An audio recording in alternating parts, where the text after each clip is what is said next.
Welcome everybody to Daniel Hand Tiger Football.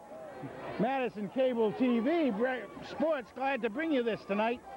And for the Madison Cable TV crew, we're going to dedicate this game tonight to a dear friend of ours who passed away earlier on this year, to Pat Schonk.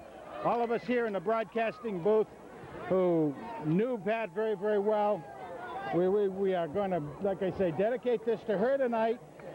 Pat passed away from cancer on September 16th this year after a real long battle. Pat, for those of you who didn't really know her background, was a teacher here in the music department for 30 years, and we're going to see her legacy tonight because she was band director and the starter of this Daniel Hand marching band that you see tonight. We chose this night not by accident, but because tonight is the night of the combined bands from the junior high school and the high school. So what you'll be seeing and hearing tonight is the 12th man for Daniel Hand's football team, the band. And again, tonight dedicated to Patricia Schonk. We're getting ready to get underway here tonight, Kent. It's going to be a full house of people here, Frank. The stands are already full. They're starting to line up around the edge, so nice night. Should be a good football game. Absolutely gorgeous night tonight here at Hand. There's no wind at the very moment. The flag is absolutely dead as the Green Knights of Notre Dame, West Haven, about to take on Daniel Hand's #1 ranked team in the state. So the #1 ranked team and the #1 band and marching band for high schools in the state of Connecticut will be on display tonight. At the same time, at the same time that we're talking here, there are cars still streaming in. So you're right, Kent. We're going to see a pretty good, Ladies and gentlemen, please rise and join the pretty good turnout. Marching Band and the R.H. Brown Middle School Band as the band honors America by playing our national anthem.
And as we continue to roll, teams are getting ready to be on the field, Kent. Daniel's Hand's record is 6-0 on the season. Notre Dame is 3-2 so far. However, history always shows that this is a pretty rugged game, don't you think? It always is.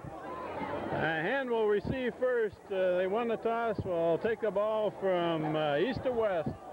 Notre Dame set to kick off against kick off to Daniel Hand. Number 7, Dan Brand.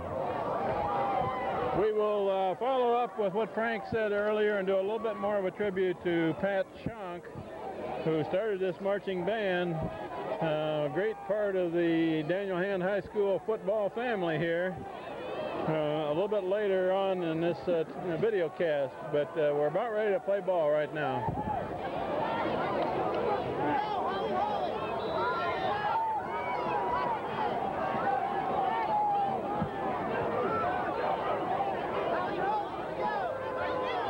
And a kick. Dan Brand's going to field it at about the 13. Brings it to the right. Got a little bit on the corner. Brings it up to about the 33. And a very nice job by Dan Brand picking it out. He's really been improving his kick return so far this year. And takes over, and we have a combined band, as Frank mentioned, and it'll be loud tonight. I think there'll be a lot of competition to us up here, Kent. Chris Gavin At center, comes over the ball. Scott Roberts at quarterback. Jeff Monroe at fullback.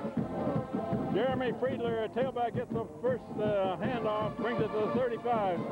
And very interesting to note that in that particular lineup up there that time, Kent, no Dan Anderson. But Anderson brings in a play for the second play of the game. And here we go. What a nice job out there has been Jeremy Friedler already this year. Friedler gains about 3.5 yards on the first play from scrimmage. And off to Jeff Monroe. Monroe's across the 35 to about the 38. No secrets so far in this contest, the first two plays. 3rd and 5 for Ham. One thing we can be sure of is that the Notre Dame team is very, very well coached, and they've played hand many times over the last couple of decades here, and they'll know the Daniel Hand offense very well. Friedler back in at tailback. That's Super Knot in motion to the left. Roberts looking to throw. No, he's going to bring it down, and he's going to lose. Lost about 4 or 5 yards. Fourth down coming up. Taking a little bit of time to get that play underway out there, Ken. So it's going to be a 3 and out for him. Lost by number 71, Chris Murphy.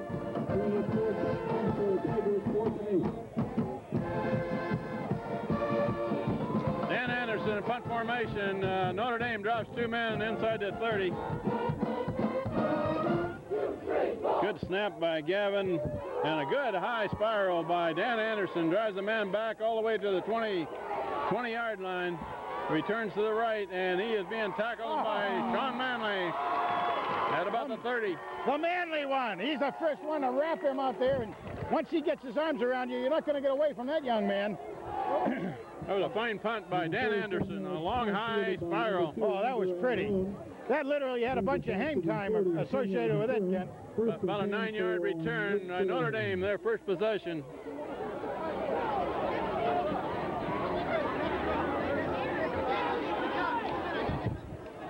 Notre Dame with the ball at the 29. They run out of an I formation also, and it's handed off to the fullback, who gains about 1 yard, where he's cut down by James Kingsley, inside linebacker. Jimmy Kingsley did a nice job staying at home in his inside position, waited for the runner to come through. Took him down. And it's tackled immediately by James Kingsley.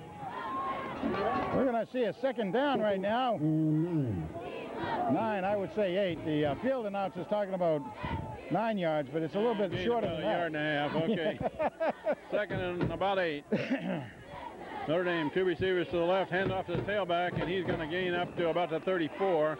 About another 2-yard gain. Well, one of the ones slowing him down on that was Hunter Morris. And Hunter Morris is playing out there with a broken hand. We didn't know it, but a couple of games ago, I believe the Cheshire game, he actually had a broken hand and didn't tell anybody. He has a big wrap on that left hand, number 14. We picked that up in last week's game against Brantford, seeing it up here, and got that confirmed and talking to his dad at the food party afterwards. But Hunter Morris, good gutsy player out there. 3rd and 5 for Notre Dame. We got 3 receivers out wide. And now a draw up the middle. And a good run. Got a first down. Still going. Near the 45. The ball.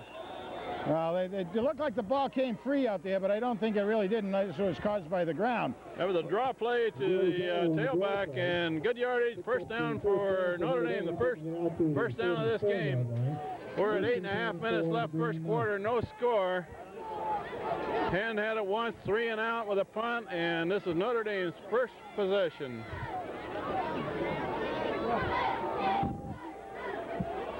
Notre Dame splits 2 men to a side on each play so far. Hand off to the tailback, running to the left, looking for a hole. He's going to gain up to about the 48. Oh, nice job. Bubba Latimer getting in there. And Andy Elting on the bottom of that one. Yeah. Bubba was the one who was able to stand him up a little bit. He needed help from his friends, but he got it. Andy Elting and Steve Latimer in a stop. Still 5 yards in that. That was about a 5-yard game to the 48. And 7.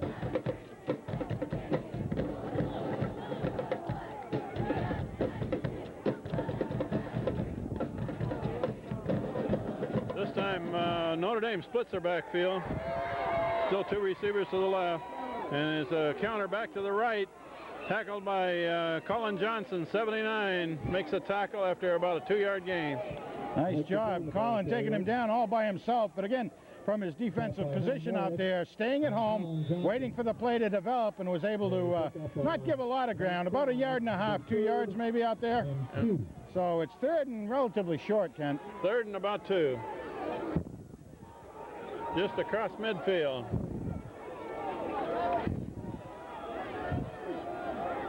Notre Dame has kept it on the ground so far and still have it on the ground. First down, it looks like, up near the 45. It'll be the 2nd first down in a row for them out there. They needed to get to the 46. They made it to almost the 45.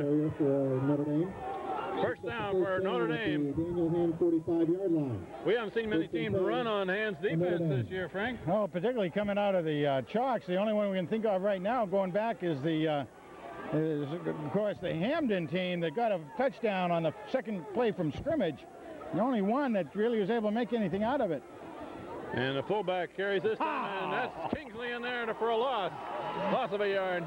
Jamie Kingsley slicing through the gap and did a great job out there. Bringing up 2nd and 11. Kingsley shot the gap from inside linebacker position. He calls the defensive signals for Hand. I hate to say this, but you know what? Even though he's a good athlete, he's also a good-looking kid, too. Son of a gun. How do you get those 2 things working for you? Must be from his mother. It's got to be from his mother. No question about that. And it's an option play this time. Quarterback Keeps now cuts it up. And tripped up by Kingsley, but he falls forward for about a 5-yard gain. That's right. That really was just an ankle trip. Is what Kingsley was already on the ground, but he was able to reach up and just barely get the ankle and stop what could have been a much bigger gain on that. Yeah, get the white, get the formation, then you go tighter. Okay. Always get the whole time. Into the game is Jeff Knowlton, number 20. We're at 3rd and 5. The ball is about the 41.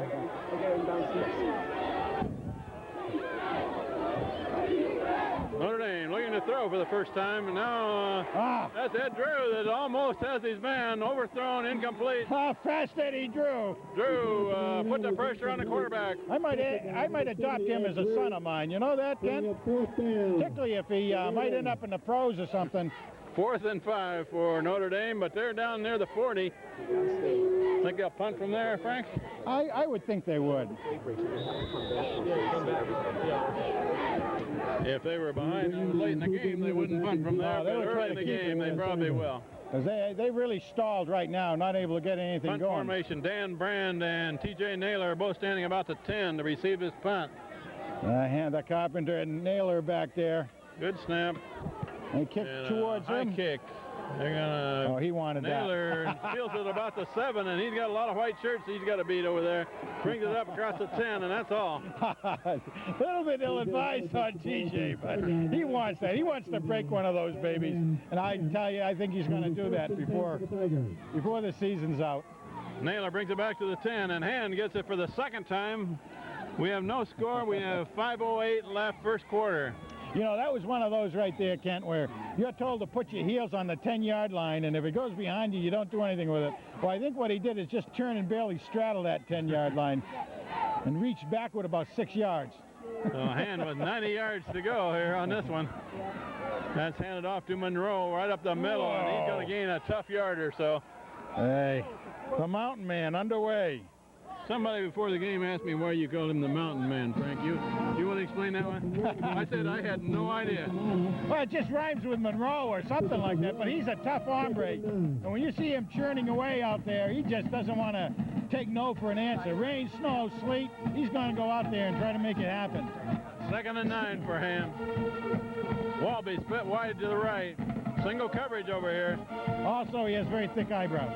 And that pitched off to Dan Anderson. Anderson brings it across the 50. And he did it! Still going, and up to across the 27. First down Hand. Andy Dan used his hand that time to keep his balance. And rock and roll about a first down for Hand. That got Hand out of the hole. Much more comfortable to be up on your 25-yard line, 26-yard line. Was that Anderson's first carry? Yeah, I have him as his first.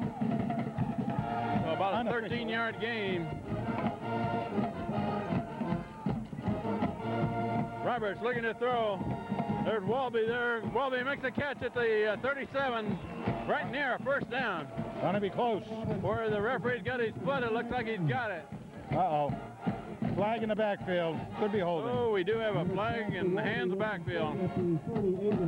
I didn't see that flag thrown, Frank. No, I didn't either. I was happened to be watching the receiver myself. Whoa. That's going to be a... How about that? So that means that the pass counts, plus more yardage.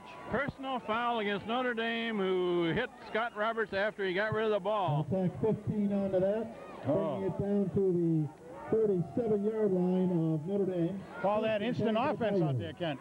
Big play for Hand on that one. We have 4 minutes left in the first quarter.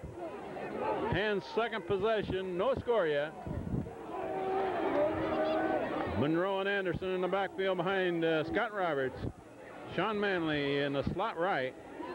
And there, Notre Dame man jumped early. Well, how that about ought to be a free 5. The left tackle for Notre Dame jumped early. Encroachment is the call. It's going to be 1st and 5 out there. I just want to make a remark on Scotty Roberts. Beautiful pass that time into Walby, right on the numbers. I was watching that one. That man that jumped early was right across the line of scrimmage from Burrell Kishwalla, and Kishwalla must have said something to him. Oh, not Burrell. They call him the silent one. It was Dan Anderson across the 40 for a gain of 2 or 3. Anderson follows the lead block of Jeff Monroe and goes across to the left side. And not a lot on that, but that's one of those real punishing type runs. May only created a couple yards on that one, but boy, a lot of damage done to the defense. 2nd down and 3 for Hand. Ball across the 40 now. Greg Walby, split wide left. We'll keep our eye on him because he's a big pass receiver for Hand. He gets about half of the passes thrown. Looks like Notre Dame almost jumped early. Jeff Monroe carries it forward for a couple of yards. He's near a first down, Frank. Yeah, I think he should have it, but depend on the spot. Oh, they bring it back. They didn't give him a generous spot, did they? No, not at all.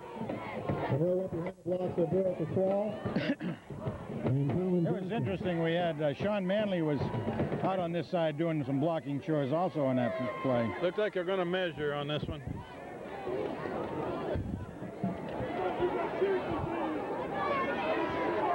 We have 2:46 left in the first quarter.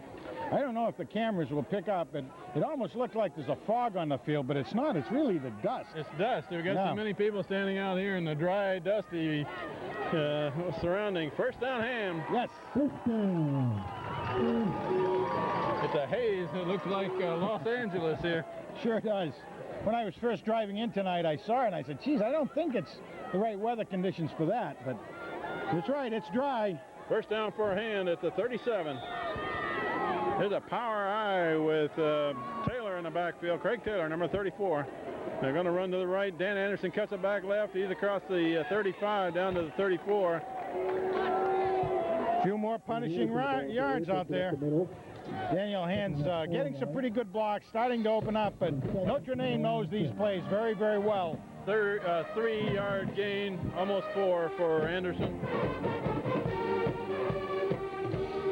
Let's see if we can name the rest of the offensive line here, Frank, as we go. Chris Gavin, of course, is the center.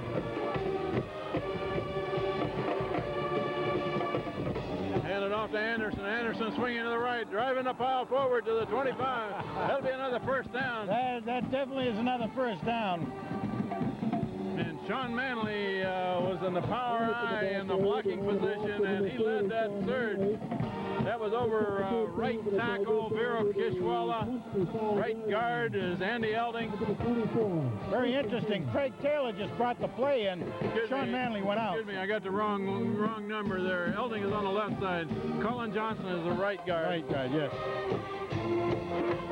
That's Jeff Monroe. Short gain.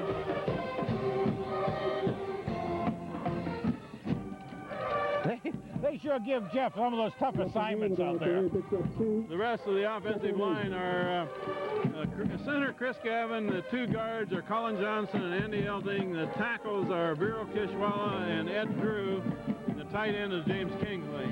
Those are the guys up front that are opening the hole.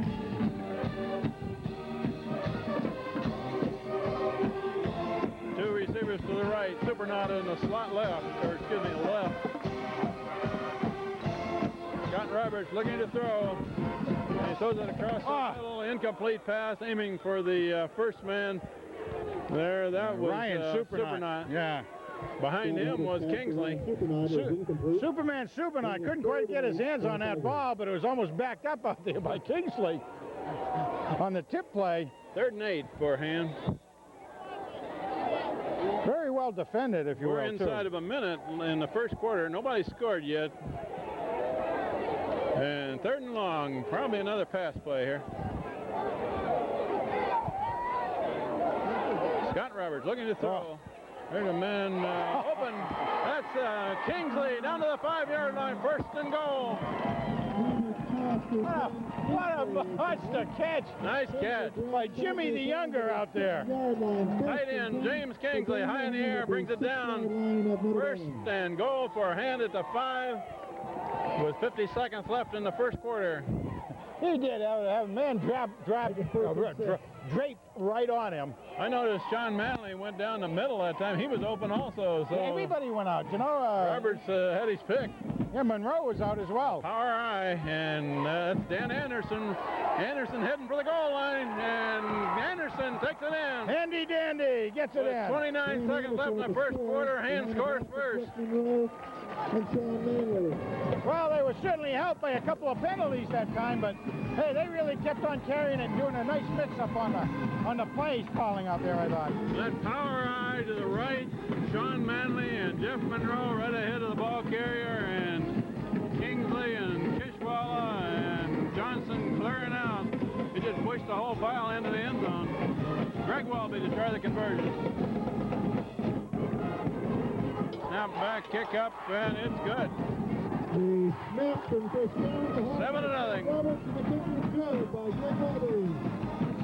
Well, let's get a little look at the cheerleaders down there.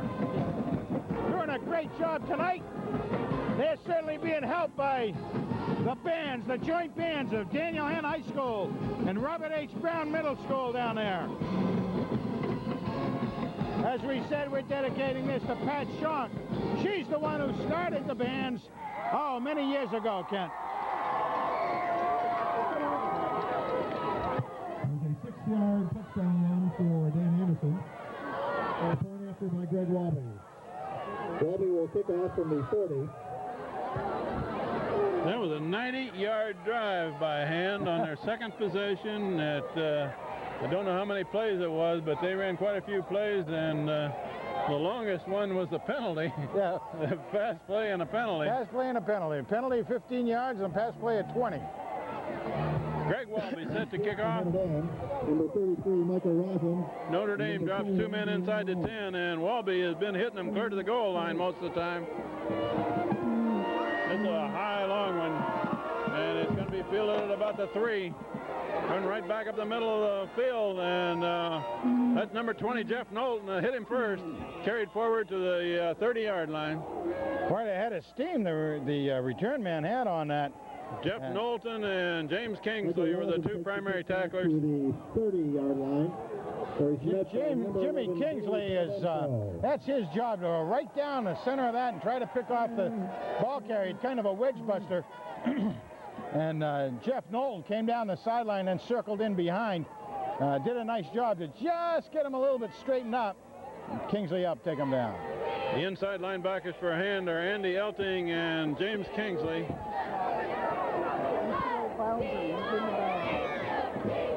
And it's a misdirection, carried forward about 4-yard gain to the 34.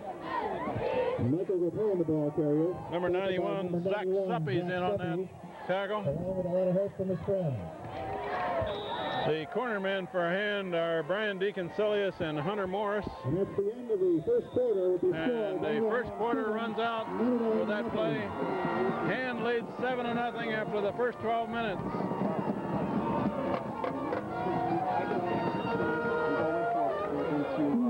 A reminder that the refreshment stand is open. We've got hot chili and hot dogs for your dinner pleasure. We also have hot cocoa and hot coffee. Kind of warm you up here on this really chilly night here at Square Field.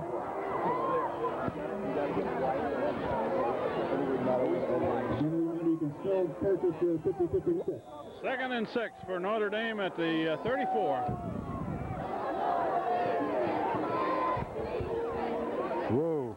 And handed off to the tailback and breaks a tackle, gets a little yardage, still fighting forward, and the whistle's blown, however. And really it had them stop behind the line of Zach scrimmage. Stuppies is the one that had him by the ankle. You're able to pull away. That shows you the value of keeping those legs pumping out there, Ken. No matter who the ball player is, you got to give the devil his due on something like that. So any of the rec league players out there, you got to learn and practice those ropes all the time. That's what it's for. 3rd down and 3 for Notre Dame at the 38. We're early in the second quarter. Hand has scored first, leads 7-0. And there's a flag before the play starts. Motion, I think. Flag in the field.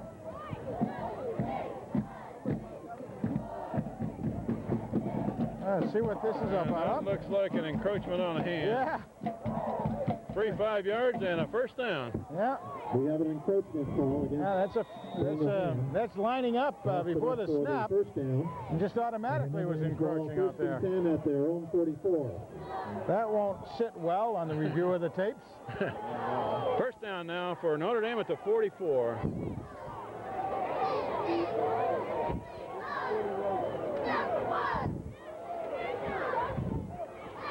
High formation, looking to throw a slant in, and incomplete, threw it behind the receiver. Over here covering were Kingsley and T.J. Naylor and Latimer. Well, the receiver was wide open on that, and there wasn't really that need to speed the ball out so fast. It wasn't a very good throw. He didn't come close to the receiver. No, he didn't, and he had time to do it, so probably a little bit of nervousness out there or something. But that's all in hand's benefit, so we'll take it. 2nd and 10. It's handed off to the fullback who goes through for about 3. Well, Bubba Latimer get in on that along with Hunter Morris and Jeff Knowlton out there. But really, I think the running back started to trip up a little on his own going through the line. I gave him about a 5-yard gain there. Yeah, it did. Amity, nothing. 3rd down and 5. Notre Dame has 2 receivers split to one side on almost every play. And looks like a pass play. Hunter Morris stringing it out. It's going to be a keeper. Nice. Kingsley comes over to help out. Morris and Hunter and Kingsley make the tackle. Nice recovery over there when Jimmy saw that the quarterback had pulled down the ball and was maybe going to run it. He closed real quickly on them, put a hit on him, and got help from Hunter Morris. That'll bring up a 4th down and 2. Bringing a 4th down for Notre Dame. 4th and 2 at the 48. T.J. Naylor and Dan Brand back in deep punt formation.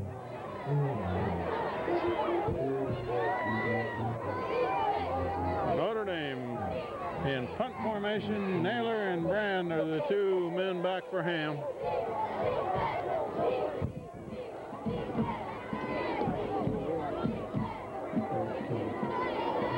A good snap and a low kick. This one might be run back. It's Dan Brand who fields. Dan Brand gets away, goes to the right now, and takes it forward. A tough return by Brand up to the 24. Takes the punt at the 19-yard line. Oh, Daddy. Not a 5-yard return, but he got away from a few tacklers there. That was good thinking overall, though. But by the time he got over that, his right-hand side, they were all nothing but white jerseys over there. So instead of keep on going, he said, well, I'm going to head upfield, get as much as I can. And he did it. He got, like I said, about 5 off of that. Kingsley was really wanting to throw a block there, but if he had, it would have been a clip, and he held up. Yeah, a little experienced ball First down player. for Ham. The 24, that's Anderson cutting back, and he gets to across the 25. About a 2-yard gain. Yeah, about a 2-yard. He got pretty well stuck out there by the linebacker coming across, but Danny loves it. He loves that sort of hit. This late in the season, you know that the defense knows about Dan Anderson. Kind of hard to miss all the publicity he's gotten out there. But he's the first one to tell you he couldn't do it without the line. 2nd and 8. Scott Roberts all the way at quarterback. Roberts, Monroe, and Anderson in the backfield. Roberts looking to throw. Good protection. And in and out of the hands of Supernaut.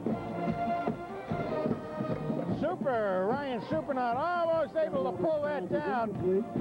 Might have heard some footsteps around him. That was a pretty good pass, but Supernaut could not bring it in. So 3rd down play coming up, 3rd and 8.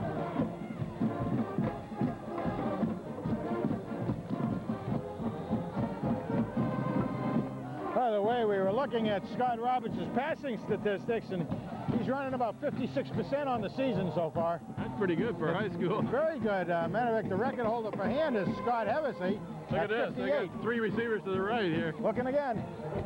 There's Roberts looking to throw a complete pass to Walby. 1st down at the 40. When you got a receiver, 6'4", and an outstanding athlete like Walby, kind of helps you out a lot out there. And Scotty Roberts, the first one to say it. So Hand picks up a 3rd and 8 completed pass to Greg Walby, who got just far enough for a 1st down. And Hand brings 3 receivers to the left on this play.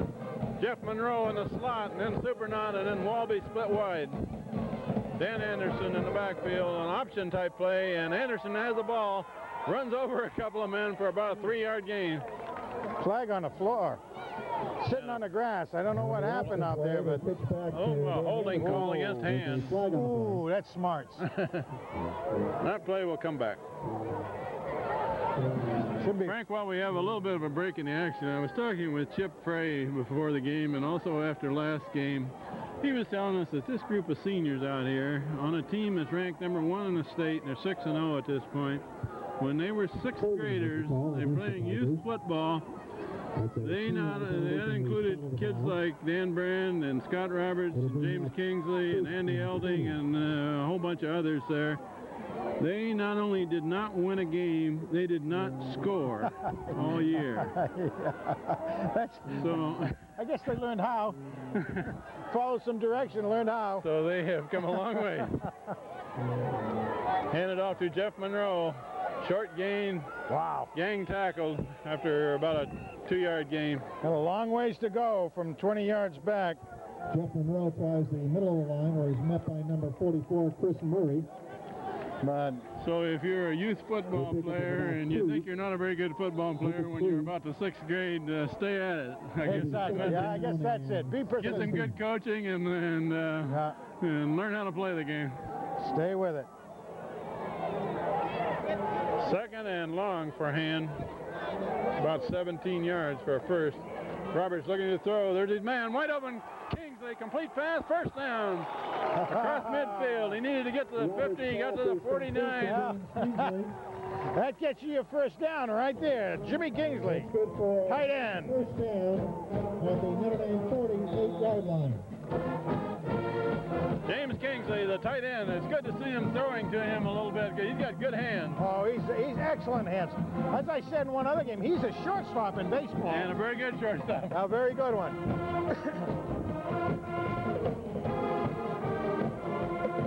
Pitch wide to Anderson, and Anderson is trying to cut it back and no place to go. Lost about 2. Excellent good defensive play that time. Very excellent defensive play on that catch. It's not always the fact that you didn't get it done. It may be that the fact that the other team really did a good job. That's what happened there.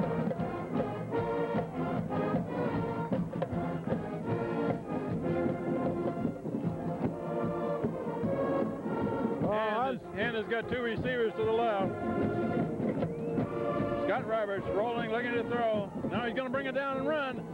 And Roberts turns the corner, still going, finally pushed out of bounds, very near a first down. Nice job by Scotty Roberts Looks like he's going to be a yard short of a first. He's at the 40. The ball carrier takes it down inside the 40-yard line.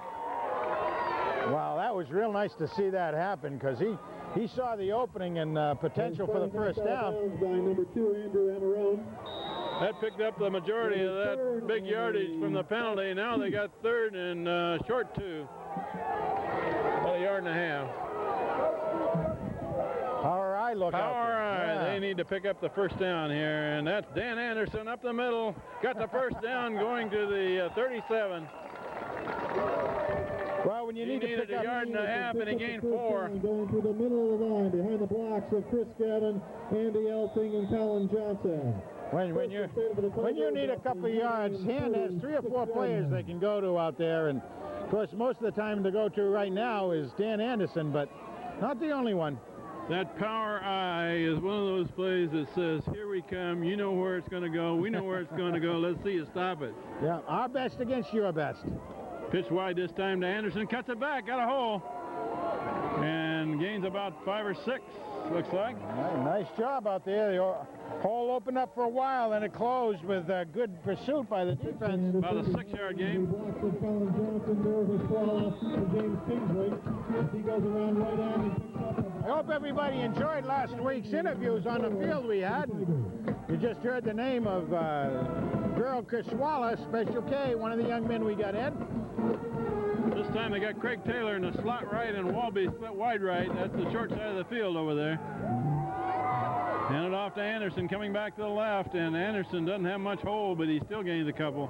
Yeah, and he keeps pushing that ball. A lot of good leg drive out there by Anderson. Andy Elting and Ed Drew. What are you going to give him on that? Only 2? Yeah, about 2. Andy Elting was drive blocking right in front of Anderson. Third and about a yard and a half, it looks like.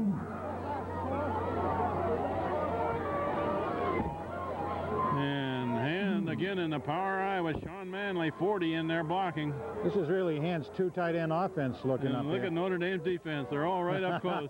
There's Dan Anderson. He's falling around the right side. He's got a big hole. And he's still going. He's inside the 10. How about that? They needed a yard and a half, and Anderson gained about... What'd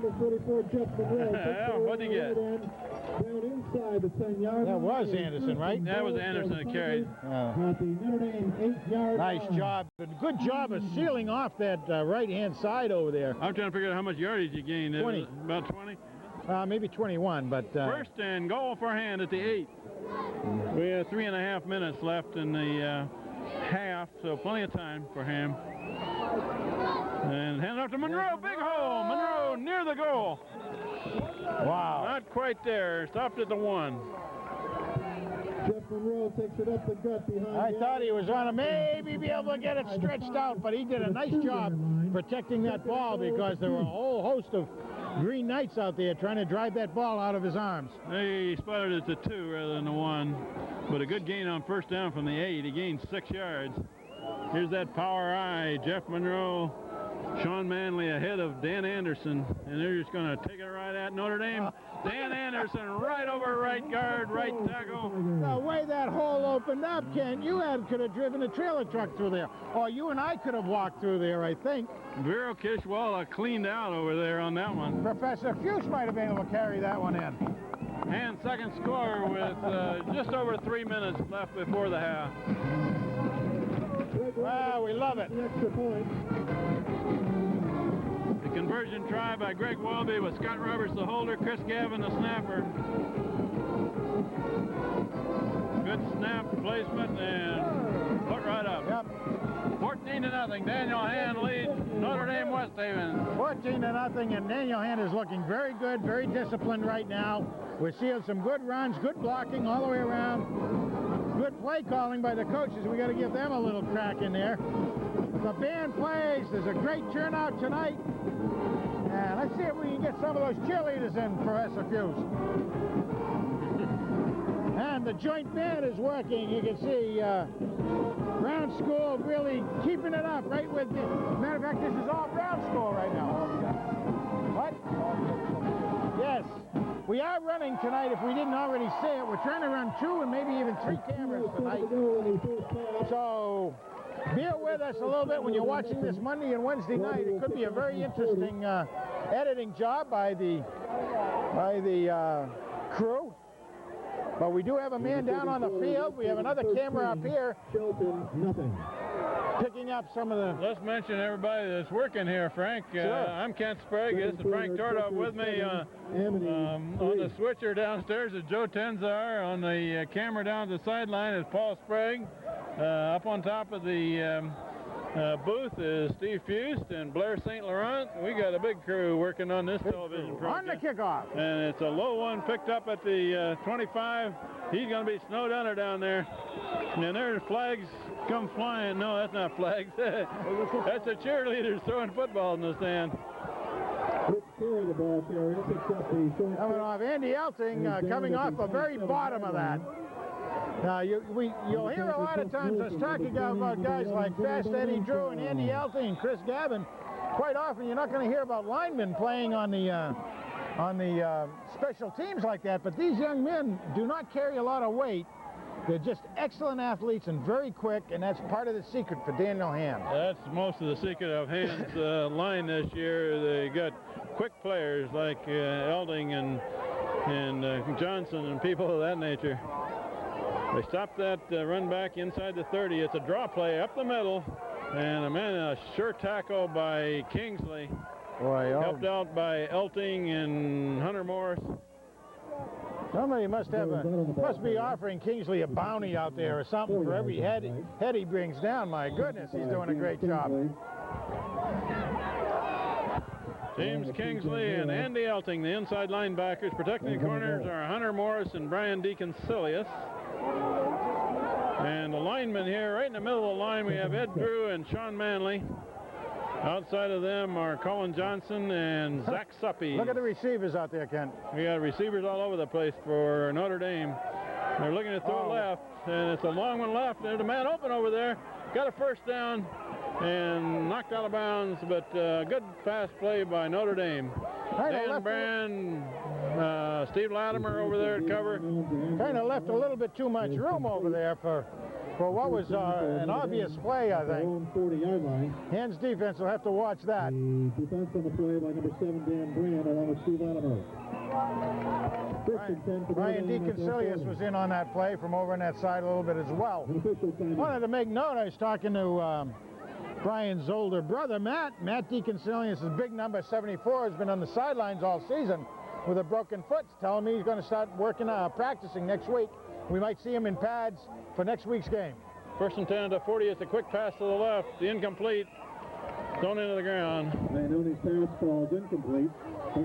That was really a pretty good play selection from the standpoint of Notre Dame. They just didn't execute it well. Trying to catch Hand, with a quick pass and maybe get up the sidelines. They'd sure like to get on the board during this first half of play. That pass was thrown behind the receiver a little bit and low. It was not catchable. Looking to throw again, setting up a screen pass, incomplete. That was a case of the tailback coming out and wide open for that pass, but he decided to turn upfield before he caught it. That looked like a screen pass, and Hunter Morris and Andy Elding were in the area there.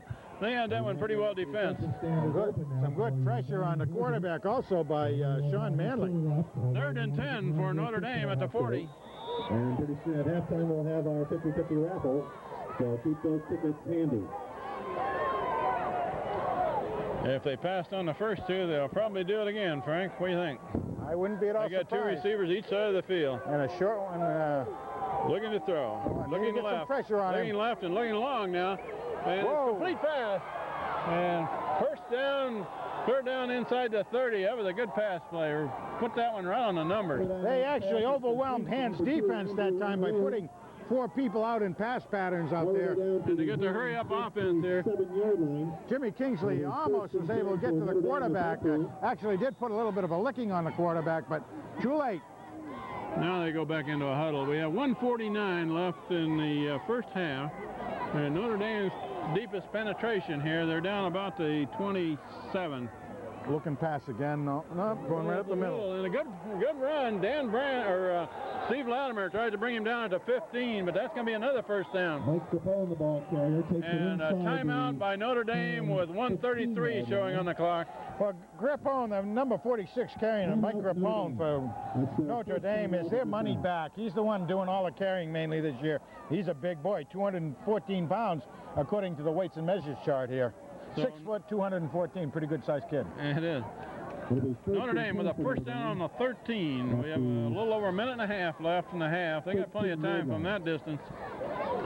You know, several years ago we were playing here, and there was a kid named Tarek Saleh for Notre Dame playing that year, and he was the most valuable player in the whole state.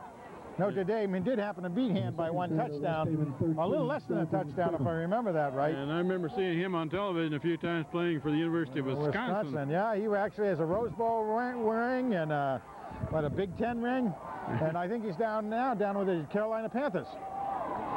He was a good player. Very good player. Good defensive player and a good fullback when he was playing in high school. Fullback and linebacker. In college, they made him strictly a linebacker. I think. That's right.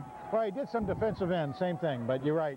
With his speed, he actually got a couple of records, I believe, for Big Ten single-season sacks. Now here we go. With Notre Dame at the 13. Got a chance to score before the half here. There's a run to the right and a pretty good opening. Man, it's dragged down by Jeff Knowlton. That's a good tackle by Knowlton.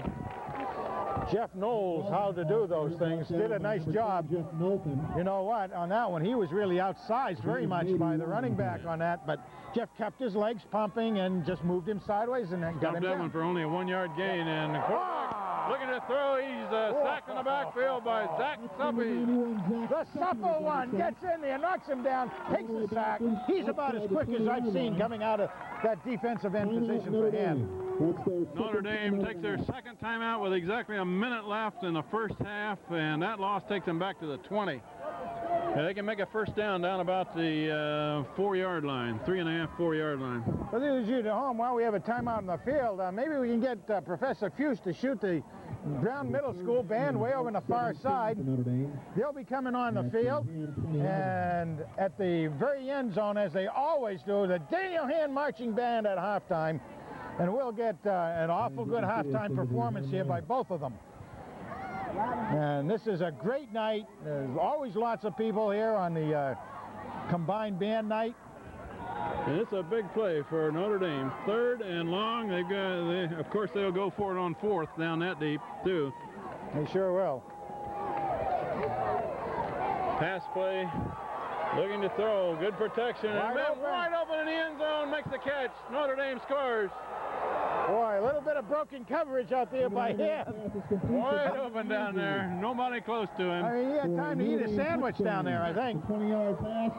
Notre Dame gets on the scoreboard before the half. 53 seconds left. Very, very good drive for Notre Dame's point of view out there. They really worked it well. Look at this. They got a razzle-dazzle working, although it looks like they're going to bring them back over, I think. Oh, yeah. I never did understand this particular look on things. Well, I think you got to go over there on the defensive side, or they'll run it. Have a naked run from this side. Yeah, it's 14-6 with the conversion try coming. Placed down, kicked up, almost blocked, but not quite. The kick is good. Kick is good. It's 14-7. So this is always a tough game. We're talking about it every year. Last year, of course, we were at Quigley Stadium, if you remember. And it was a tight game. That time, Notre Dame was ranked very close to number 1. I think it was like number 2 or 3 in the state last year. And at that time, Daniel Hand gave him a whale of a battle and actually would have been able to maybe bring that off as an upset victory, except Hand had 2 touchdowns that were actually called back. I remember that. Yeah, they sure did. Played them tough, but that was one of their 3 losses last year. That's right. We're inside of a minute left in the half with Notre Dame on the scoreboard. And I would expect this kick to go low. For the kickoff.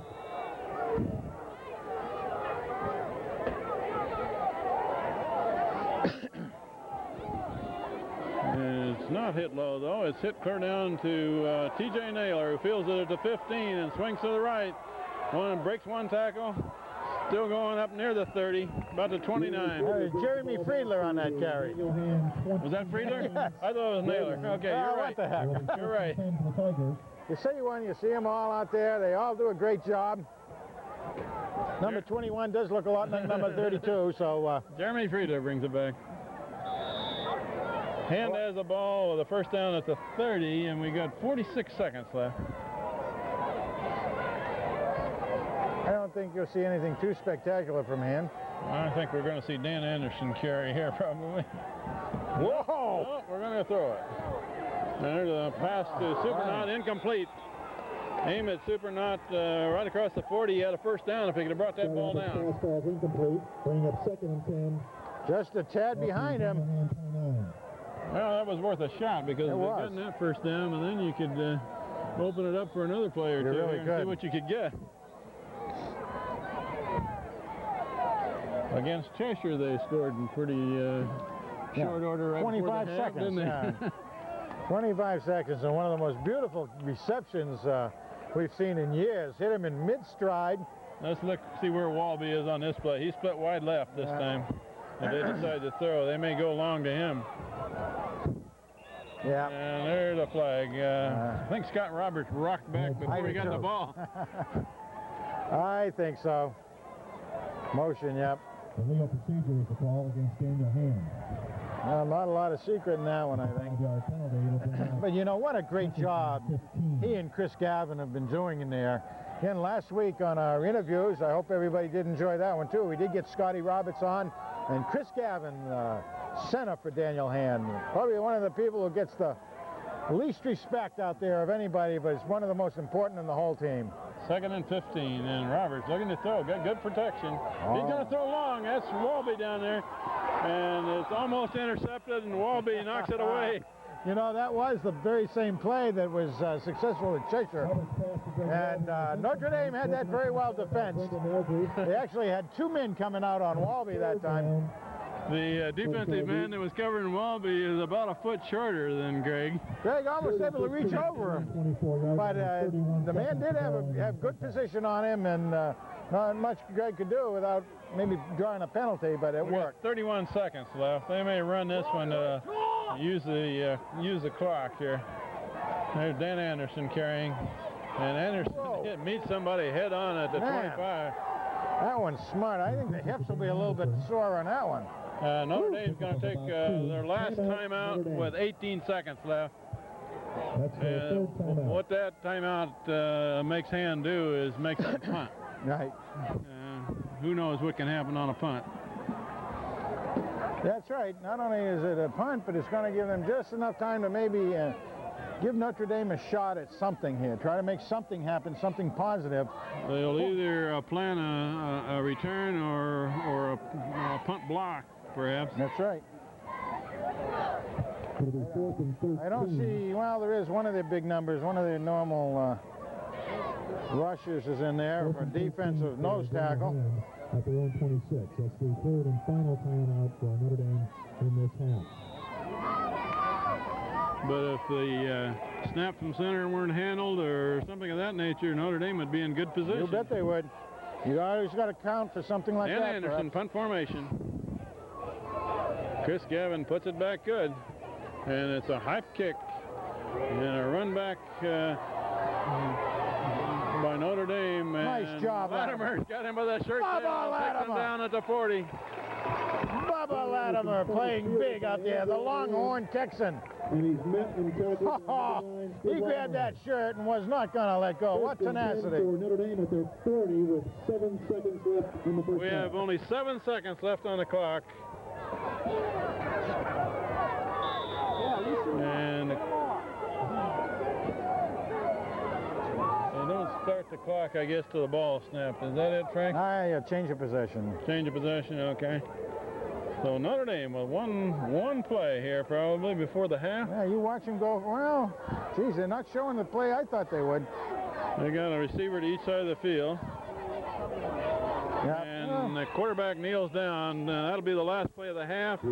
First half ends with Hand leading Notre Dame of West Haven 14-7. And a pretty tough defensive struggle so far in this game. Not lopsided yet. Put it right here. And we will have the Brown School Band and the Daniel Hand High School Marching Band on the field for the halftime show and then back for the third quarter. As we have a little bit of a break here waiting for the bands to come on the field, Frank, you and I mentioned at the beginning of this game that this tonight is a bit of a tribute to Pat Schonk, who started the marching band at Hand over 20 years ago. And she died last month on the 16th of September down in Pennsylvania and will be greatly missed. What do you remember about Pat Schonk? Well, let me tell you, Pat really battled cancer for the better part of 2 years, and not many people knew how much she was suffering out there, but she did a great job, always putting her best foot forward out there. But I'd like to give everybody a little bit of information about her as the band comes on, because literally, as I said earlier, this is her legacy. You know, when you look at, she was here for, like you say, over 20 years. If you have 100+ kids per year, you're looking at something like 2,000+ student years that she was involved with the young people, and everybody loved her out there. So Pat Schonk, well, she was born March 27th, 1942. She was born in Pennsylvania and comes right out of that big football area of Lancaster County and down that way. She got her BS in musical education from Lebanon Valley College in 1963. She obtained her master's in musical education from Penn State University in '67. Not too bad of a football legacy there either, Kent, when you come down to it. So she was, as you said, the band director and in the music department at Daniel Hand for nearly 30 years. And in that time frame, like we say, we saw Hand's football program develop, and all the coaches and all the players always have said is one of the greatest things. You go on an away game, and to have the Hand band there in numbers like it always runs. Now, on top of what Pat has done, she also was a field hockey coach for a large number of years here at Daniel Hand, and actually went over to, excuse me, Valley Regional, where she won the state championship with the field hockey team out there in 1994. So Pat, those were his school activities. For myself, I knew Pat very much from church. We were active together in church. She was a deacon at the same time I was, and we worked with youth group and a whole number of other things together. I love Pat very, very much, and as you said, we're going to miss her. Kent, you were a band parent, if I remember right. I first got acquainted with Pat Schonk when she was a band parent, and our kids, after they got out of high school and even out of college, the one person that they wanted to see when they came back was Pat Schonk. She was a big influence on them, and a tremendous teacher, tremendous musician, and did a very good job with them. What she also did, you see the band out here, and the band working all the time and doing a great job, of course, under Rich Fasano now, but all the school plays that went on and the chamber music that worked at the time, always there with the kids. From our standpoint, we also saw her, as I said, working at our church with their musical talents as well. How about all those Christmas Eve services with the brass ensemble? The sunrise service at 5:30 in the morning at West Wharf. Easter, yeah. Yeah. Well, we remember Pat for many different reasons, but when our kids came back, they always wanted to see Pat Schonk after they were gone many years from here. I remember Larry Ciotti, when he coached the football team here, at one of the banquets at the end of the year, one year he made the comment, he says that marching band and the support that the band brings is worth at least a touchdown a game to the Hand football program. So she was very much a part of this Daniel Hand High School football program and its legacy that comes on today. And the spirit ensues with. Now, cameraman and Professor Steve Fust, you were in the band, weren't you? Steve wasn't in the band. He has worked with Pat while she was here at the school and all that sort of thing as well. But other things that we see about Pat's legacy, not just the kids here. I asked my own son, who was not in the band, he was not a musician. The only way he could do anything with music was carry the sheet music in a bushel basket, but he was a football player. And he said, you know, when he heard that she had died, as Scott said, you know, she was a really good person, and she tried her best to help everybody she could. And, you know, I think that really speaks for the reputation that she had in general. And, you know, as we see it here, we talk football a lot. That's what we do most of the time around here. We talk about the rec league benefiting for into the high school by bringing kids along. But we look at all the young people that are here in attendance that are going to pick up musical instruments. We see the band school out there, the Brown School out there, and this is what really spurs a lot of them on, don't you think? So we remember Pat Schonk for many different things, Frank, but we are fortunate to have had her touch our lives and our kids' lives, I believe, while she was here, and we will miss her. So the legacy lives on for Pat Schonk. As long as there's Daniel Hand marching band and music, Pat will be part of it. Anyway, I think I can feel her tapping and singing with us right now, Ken. And we'll go down now and pick up the rest of the halftime show of the marching band.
The combined bands and flag squad will now form the letters DHHS and perform to a rock classic of the Bachman-Turner Overdrive, Taking Care of Business.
To close our halftime show, the Notre Flag squad and combined bands will perform our school fight song. How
about those Tiger bands, ladies and gentlemen?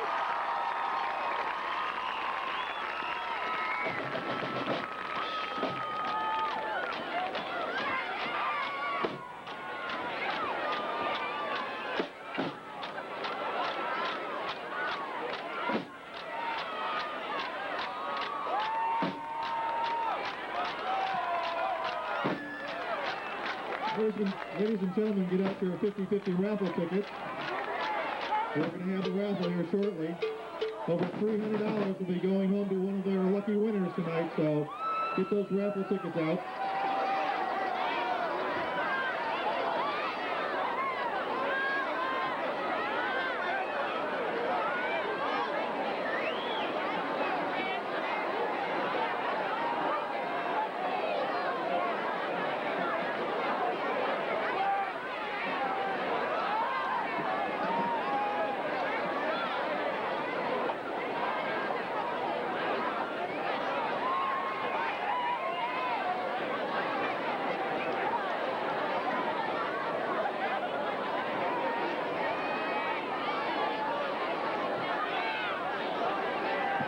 Okay, we have a winner here in the 50-50 raffle. The winning ticket, 636-581. 636-581. Check those tickets closely. 636-581. And we've got a winner over here. And he's buying us all dinner later tonight. Perfect.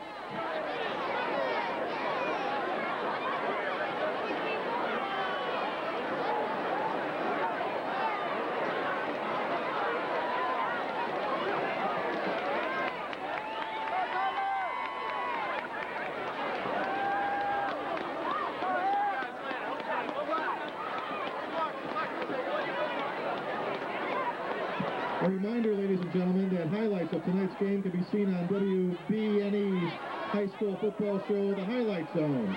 Check out the Highlight Zone of tonight's game on WBNE's The Highlight Zone, starting at 11:30 with Noah Finns. Also, this entire game can be seen in its entirety on Monday and Wednesday night, courtesy of Madison Public Television. That's Channel 18 on your local television station. That's the entire hand football game from tonight's game will be seen on public television. That's Madison Public Television, Channel 18 on Monday and Wednesday and a few other times during the week. So tune in for the entire game.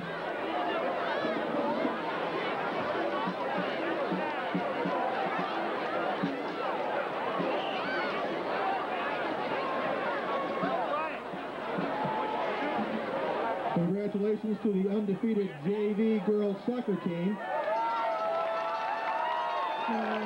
The JV girls soccer team knocked off a very tough Guilford squad yesterday by a score of 1-0. The only goal in the game was scored by Jordan Anderson. And a reminder that tomorrow night a repeat. They've got the boys and the girls playing at Guilford tomorrow night, starting at 6 p.m. Boys game at 6, the girls at 8. You want to be there to help support this team, as the boys especially try and knock off the undefeated and #1 team in the country, the Guilford soccer team. The only blemish on their record, a tie against Daniel Hand.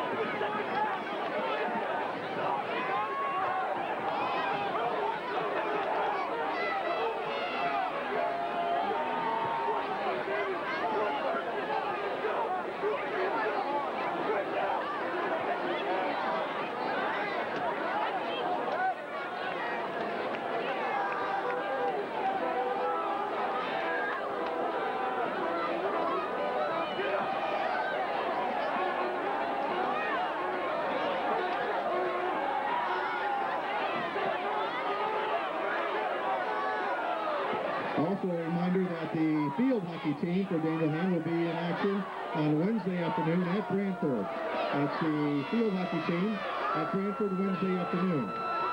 And again, the boys soccer team tomorrow night at Guilford, and the girls following at 8 p.m. That's at Guilford tomorrow. Come out and support both those teams.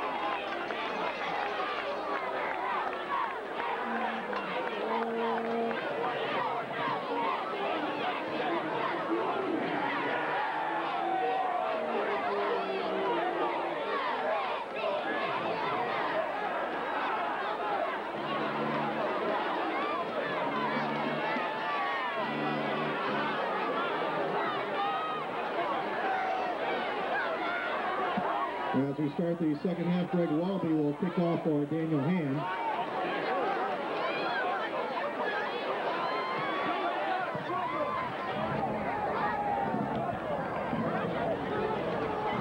Are you plugged in on this?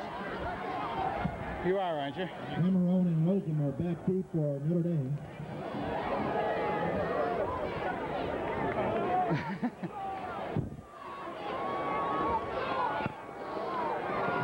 Do a sound check?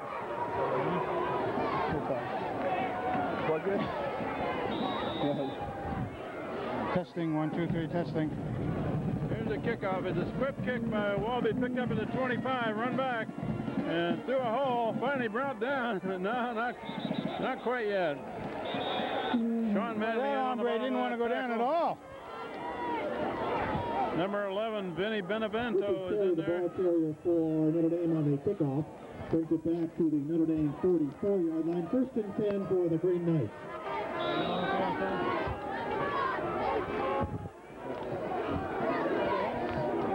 Well, we got a cat and dog fight going here, Ken. We got a ball game here, 14-7, Hand leading Notre Dame of West Haven at the half. And Notre Dame with the ball first in the second half. They run off the left side and a little bit of a hole there. Andy Elding is hanging on to an angle. Oh, man. Good thing Andy Elding was there with a hold on his shoestring up. Whoa. Along with Andy Elding. About a 5-yard gain for Notre Dame on the first play from scrimmage. Second down and a little over 5 yards to go for a first. Notre Dame with their 2 receivers to the side on each play, one side and 1 receiver the other way. It's an option play. Oh, ball down. Ball is loose on the ground. Yeah, that's it. I see 2 black shirts there. Yes. Hand has got that ball. Nice and recovery. The man with the ball underneath there is Kingsley. You know, Ken, people may at home get the wrong idea. There is only one man on the field by the name of Kingsley. Sometimes it sounds like there's 11 out there by the name of Kingsley. That was the old belly series there that the quarterback did not handle it cleanly. First turnover of this game, and Hand gets it. Kingsley recovers at midfield. Oh, he did a great job covering that up, too. He saw the ball down, went through his body between the ball and any of the white jerseys and kept good control. This pitch wide to Anderson. Anderson slips on the cut and loses a yard or two. In the backfield and is down at the Hand 39-yard line. Dan Anderson swinging to the left and could not make the cut.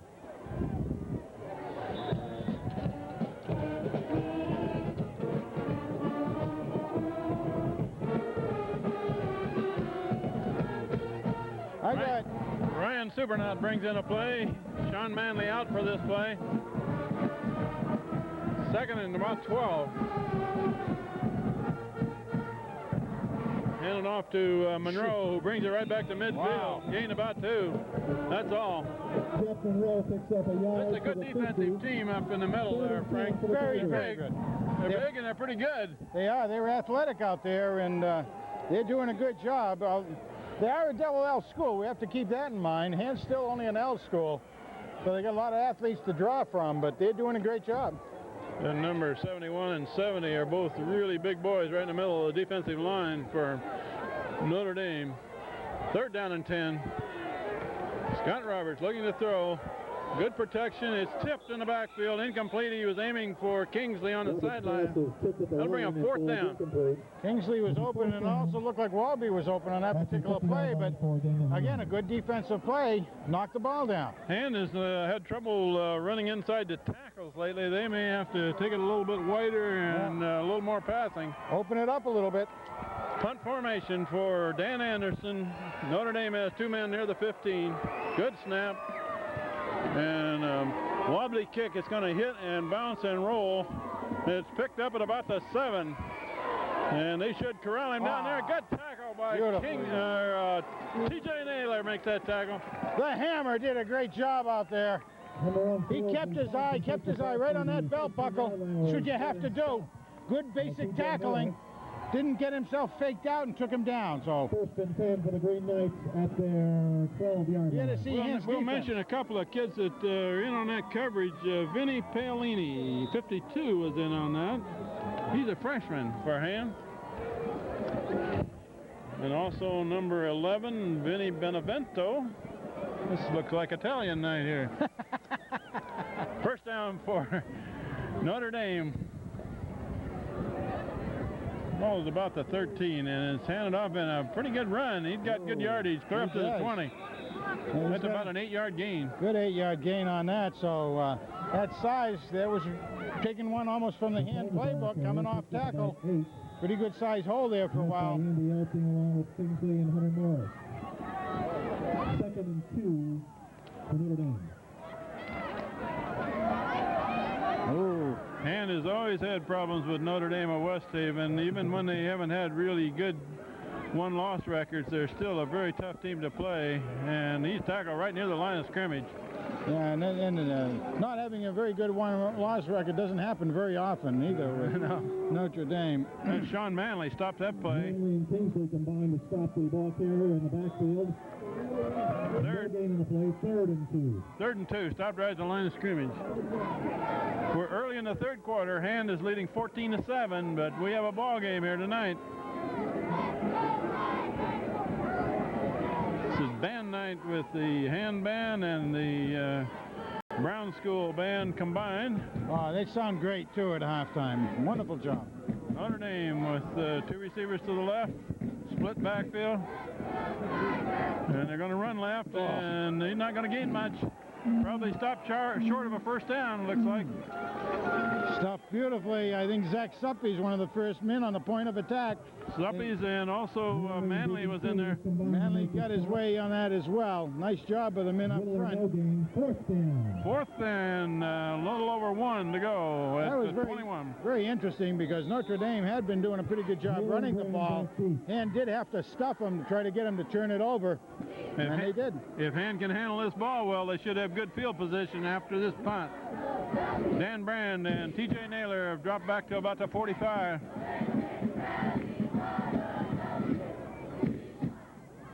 A good snap. Colin Johnson Good almost kick. in there. And Dan Brand feels it at the 47, and Brand goes nowhere.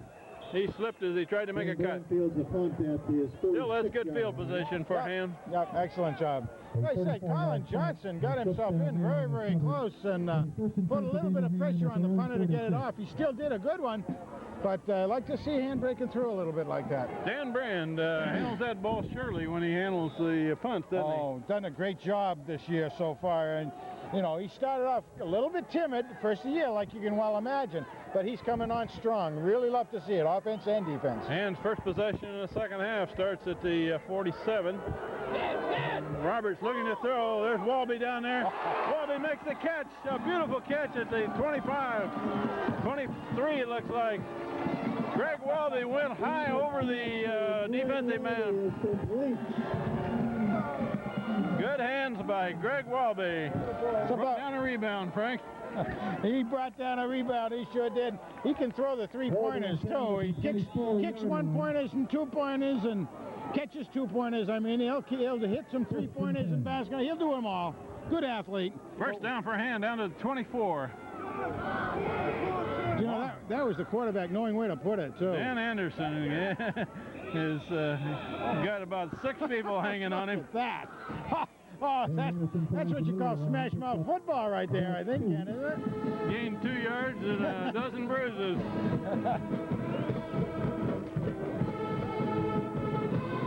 I had Dan for about 70 unofficial yards during the first half of play, which with about 14 carries, so a little bit off his average, but not bad at all. 2nd and 8 for hand. Power I. They're going to play power football against Notre Dame, and Notre Dame's a tough defensive player. Anderson cuts it back and gains only a yard or so. They really got him keyed, I think. Their whole defensive flow is following Dan Anderson right now. Picks up about one with a 3rd and 7. They've got a pretty heavy line over there on that left-hand side for the defense, so they're taking on the blocks. And they're good athletes. Very good athletes. They're not getting pushed around by hand much. 3rd and about 7. Roberts looking to throw, rolling right. Now he's throwing a complete pass to Walby down there to about the 10. What a combination those two kids are.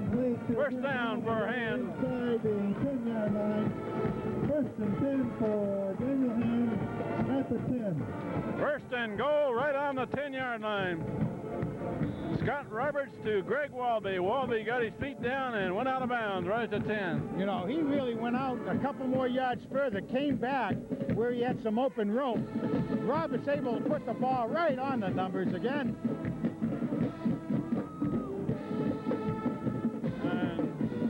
And Dan Anderson takes it down to about the 6.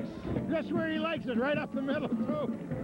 Woo! And about a 4-yard gain on first down. Anderson the ball carrier. Of course, we saw that one start to move out here to the left. I noticed on that play, Dan Anderson did not follow Jeff Monroe. Monroe went right into the line, and Anderson swung it to the left. 2nd down and goal at the 6. And up there for Monroe, and Monroe is still going. Jeff Monroe carries it in. Jeff Monroe takes 3 tackles into the end zone for the Tigers score. Well, what you just saw there, of course, again, with Anderson starting to go wide for a pitch, but a very quick handoff to Monroe. The defense reacted to Anderson, and Monroe just had to break 1 or 2 tackles going 3. He did it and got it in. I don't have the statistics in front of me, but I would guess that Monroe probably had more touchdowns than anybody with a hand this year. He gets those tough inside ones when they're looking for Anderson. Here's a conversion try. Oh, Wilson. Pushing back, golden blue. And it is good. Hand takes the lead now to 21-7 with 5:27 left, 3rd quarter. Oh, we'll try to pick off the statistics from Ken Conlon's cat stats here. And compliments of Ken Conlon and the Shoreline Times. I don't know if we have scoring. See if we can come up with those numbers for you here. But Walby, of course, has, I think, 5 touchdowns through the air. Kingsley's got a couple. Ladies and gentlemen, a reminder that the Madison Youth Football League will be in action this weekend. This is the final regular season games this weekend. The seniors who are currently tied, in third here we go. place, Jeff Monroe with 5 touchdowns coming into this game. And 1 2-point conversion. Greg Walby has 5 touchdowns, 19 PATs, 1 field goal. Danny Anderson has 8 touchdowns. Sean Manley 1 and Jimmy Kingsley 3. So that's the 6th touchdown on the season for Mr. Monroe. Well, Hand has looked good in this third quarter. Sometimes they have a letdown third quarter, but they didn't have a big lead going in at the half today. And it's a long, high one. That's going to be hit on the fly, a yard deep in the end zone. Touchdown, touchback. Touchback to the 20. Walby's kick goes through the end zone for a touchback, bringing it out to the 20.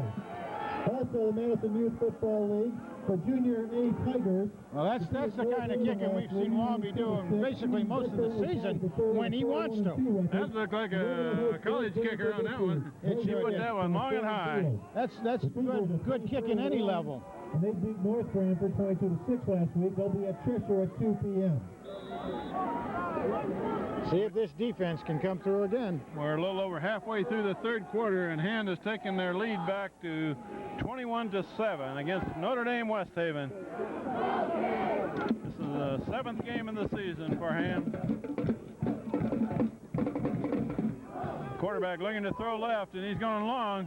That's Dan Brand over there right with his man. 7 completion. It's a completion at the 40. That was a good reception because the receiver shielded himself away from Brand. He did indeed. And if Brand had gone for the ball, he would have interfered with him. That's right. It was very well thrown, like you say, to the outside. The receiver did as good a job as you're going to see to shield the ball. And Dan could not do anything about it. He just had to make sure he could go do a good swift tackle and knock him out of bounds. So a 20-yard pass play by Notre Dame brings it up to the 40. And it's run right up the middle and gains about 2 or 3. That's Kingsley got a hold of his man. Colin Johnson also in on the tackle. Yeah, that was really kind of strange looking as you were looking at that. Kingsley came in again from his linebacker and submarined the pile. But he was just looking and groping for legs. I think he grabbed the nearest one he could that had a gold leg on it. Happened to be the guy with the ball. They've now got Jeff Monroe playing that corner on the far side, Frank. He hadn't played that position too much on defense. No, not very much. They must be... And they're going to run right up the middle again, and Andy Elting meets the man. He stops about a yard short of a first. And Suppes helps, and Monroe came in to give a little lick as well. They need to get to the 50. Third and about a foot. This is the play where you normally see James Kingsley shoot the gap and try to pin him for a loss. Yeah. Tight formation, quarterback sneak, and he's got the first down. Yep. And on the ball carrier on the quarterback keeper picks up the first down to the hand. Nothing too secret about what they were doing there. Kingsley and Manley in on that tackle. Ball at the 48. First down, Notre Dame. Will be in action this weekend. Also, the Tigers, who are undefeated and in a first-place tie, will host Branford, who also is undefeated, right here at Strong Field. First down at the 48 for Notre Dame. Quarterback looking to throw a slant in, and he's tackled in the backfield. Suppes with a second sack on the night. Zach Suppes did not let the quarterback have enough time to throw. Oh. He really can't get his way around that end well. He's quick, isn't he? He is very quick. In fact, we've even seen him run down a running back. And that's a game for first place in the division. Meanwhile, the Cougars are 6-1 and tied for third. They beat Cheshire last week, and they'll be at Amity at 3 p.m.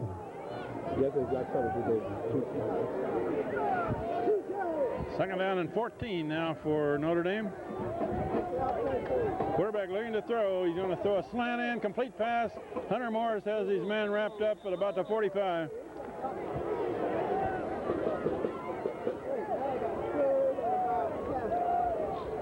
That's going to bring up third and about Pass is complete to Jeff Jones. 7.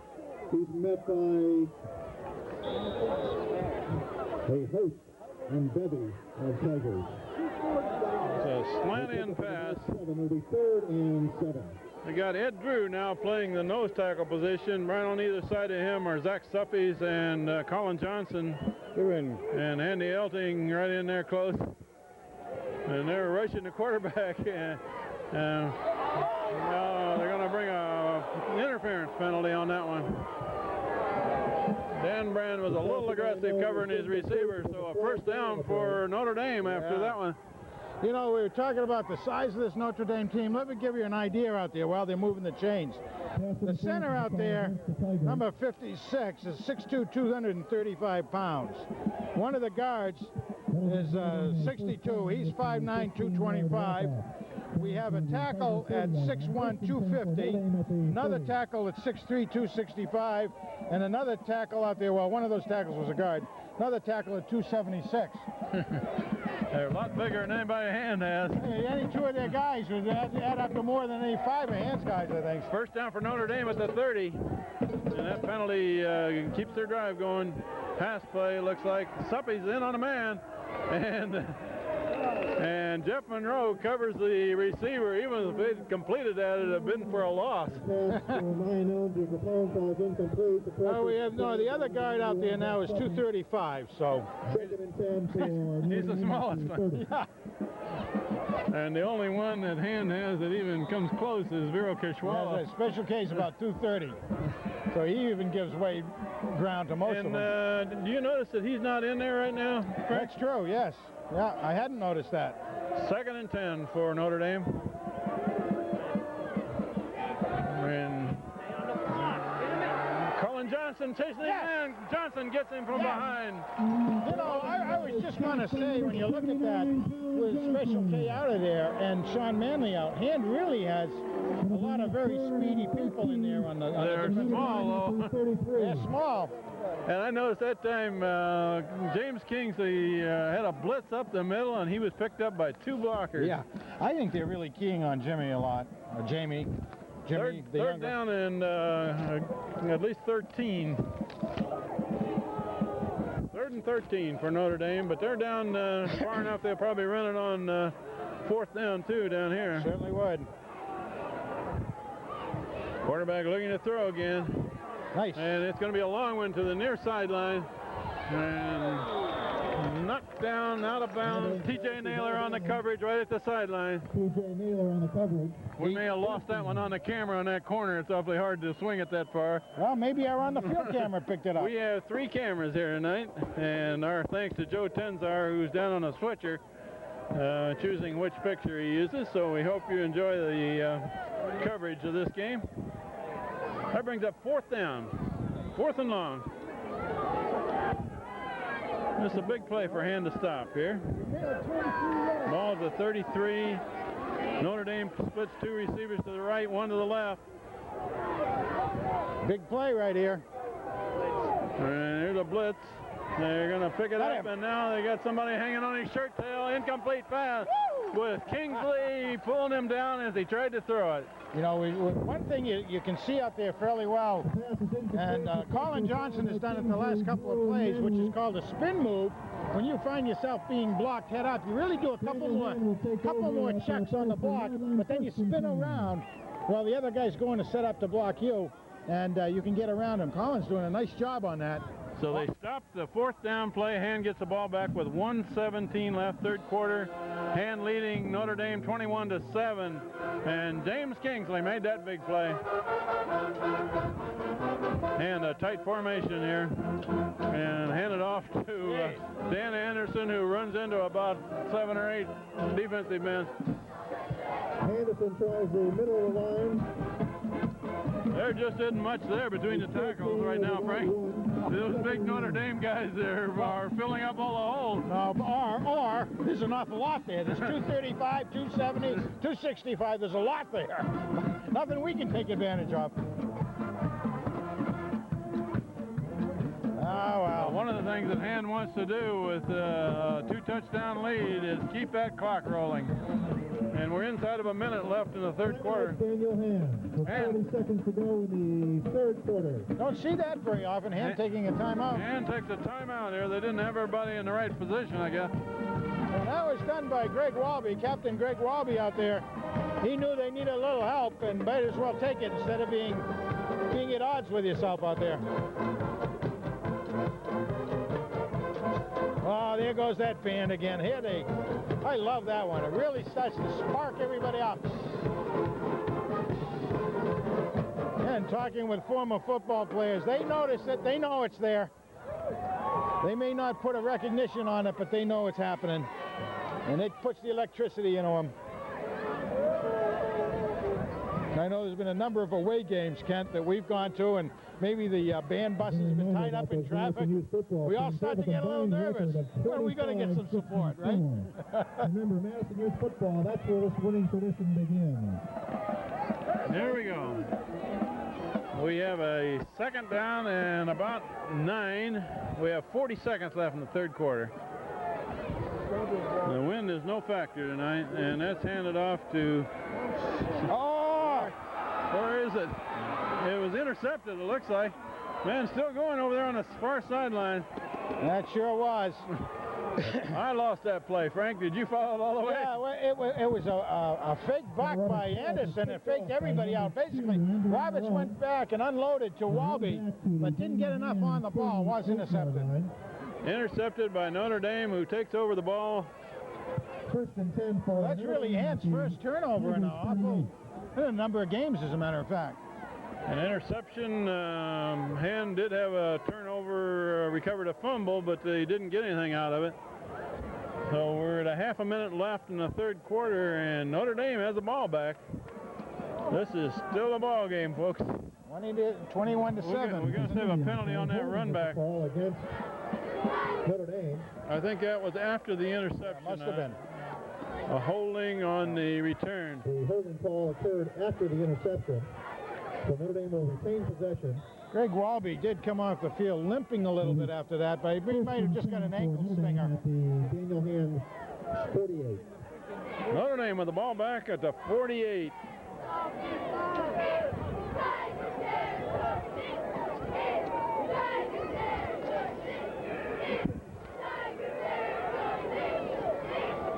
And they're coming back to the right side, and the man breaks through, got a good gain going. Got a first down, clear down to the 37. Oh, Bubba Latimer again got a little jersey out there and was able to bring him down. Otherwise, that could have been a little dangerous. First down for Notre Dame at the Tigers 36. Notre Dame certainly trying to take advantage of the turnover and getting a big game going. First down for Notre Dame. Timeout. Official timeout on the field. Unofficial timeout. The clock stops with 11 seconds showing. Just trying to check out the, again from Ken Conlon's cat stats here. Scotty Roberts was intercepted against West Haven. 14. Also Fairfield Prep, and then against Hamden. I didn't remember the Hamden one, but Scotty Roberts has done a real good job this year. So 4 interceptions on the year is certainly 4 more than you like to have, but it's certainly not as many as you could. The clock is running. They may not get this play off unless they snap it quickly. There's the end of the third quarter. The third quarter with the score, Daniel Hand 21, Notre Dame 7. 21-7, Hand leading after 3 quarters, but Notre Dame has the ball, and they're in good position to keep it going. We start the fourth quarter with the first and 10 for Notre Dame at the Daniel Hand 36-yard line. We got 12 minutes left in this game, and Notre Dame is down to 36.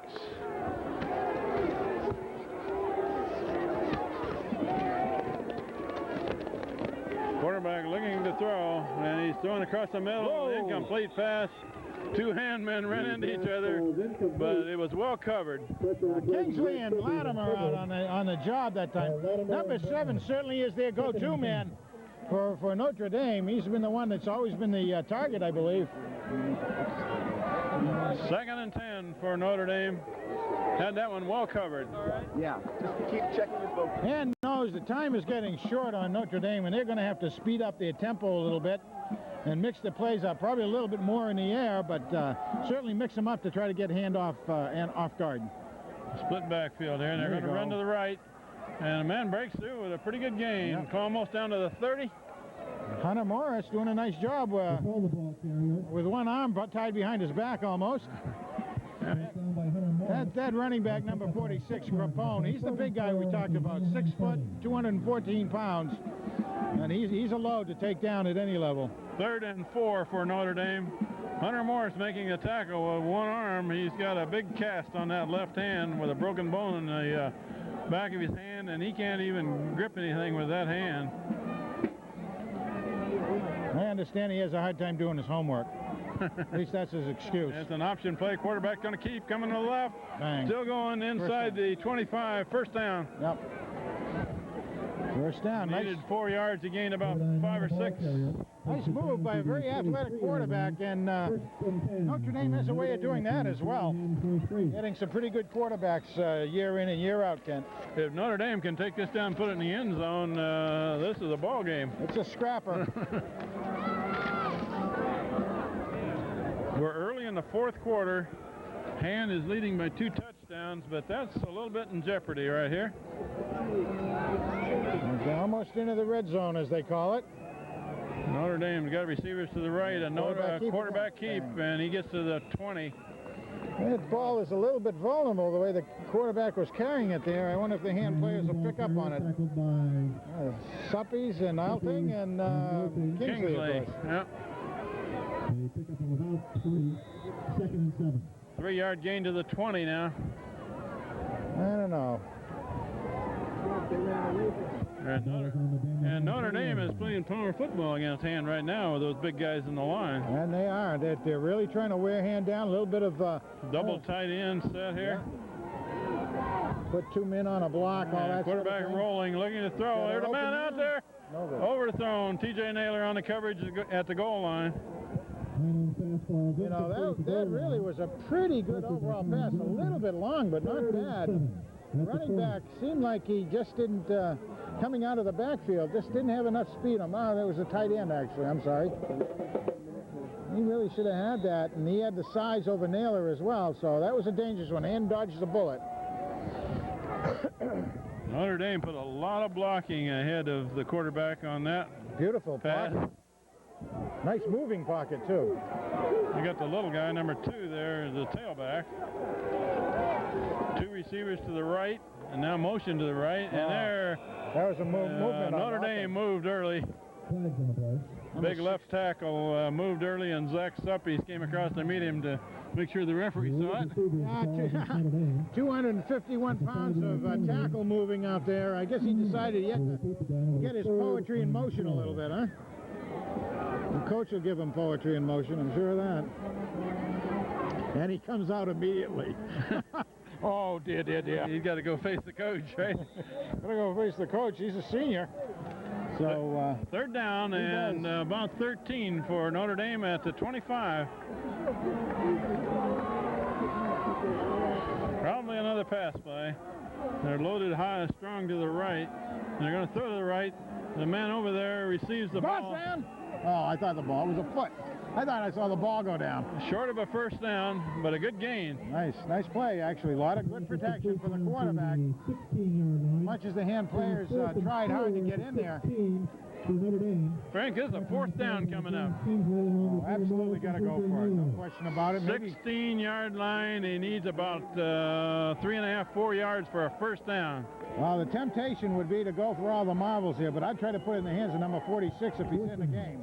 This is a big play in this game at this point. And he is. Watch them kind of split a little bit. Might do a little counter.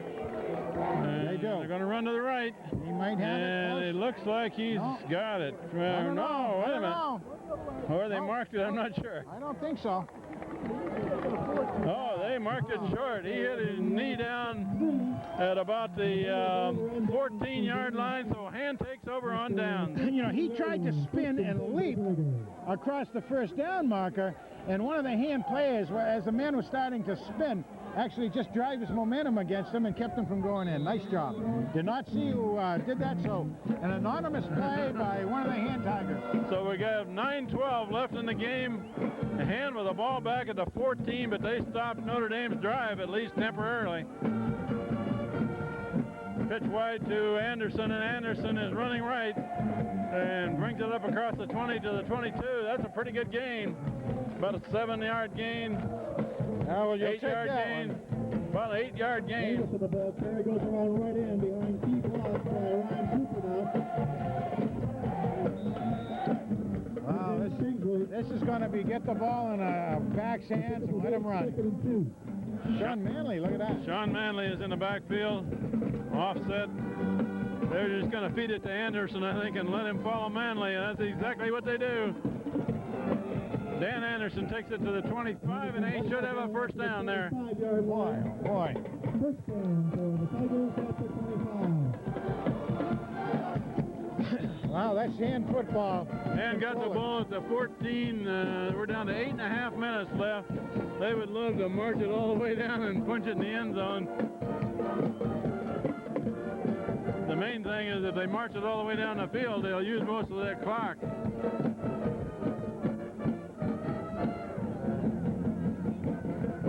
Jeff Monroe in there at fullback, and Monroe gets the ball, and Monroe only gets a yard. Scrunch.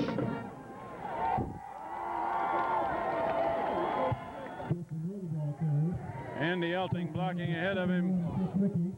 They're running into some awfully big defensive players there. Try to get a little more momentum going out there. You really don't want to pass it down here if you can help it, so you want to try to pick up that first down. They gave him basically no gain on that. That's right, virtually none. Supernod and Walby split to the left. And Scott Roberts looking to throw. There's a man, catches the ball. That's Kingsley. Kingsley up to the 30. Complete pass. Get about half of it back that you want. James Kingsley with a catch at the 30. Third down and 5 for Ham. They need 5 yards here, and it's been tough sledding inside of the tackle, so they'll probably either go wide or maybe throw it. Walby and Supernauter to the right. Monroe is in the slot right. And Monroe's going to roll right. He's looking to throw, and there's Walby who makes the catch right near the first down. That's going to be so close. I don't know. I don't think he's got it. Looks like Coach is a little upset down there trying to... I think he's got to get across the 35 to get a first. 4th and 1. That was a great catch by Walby, but he was just a little short. The ball was a little behind him. Did he go for it or not? No, don't go for it down here. 4th and 1, deep in your own territory with a 2-touchdown lead. Dan Anderson will punt it out of there and hope they can stop Notre Dame. A good snap and a good kick. Oh, that's going to And it's kicked away from the return man who's going to pick it up, but he's going to let it roll inside the 20. Down to the 18, a tremendous kick by Dan Anderson. 18 from about, where was the scrimmage line? Scrimmage line is about the 40? No, back further than that. Further, wasn't it? Yeah. I'm not sure how long that. Did we say it had to get across? 35 for Notre Dame. 35 we said it had to get across. So.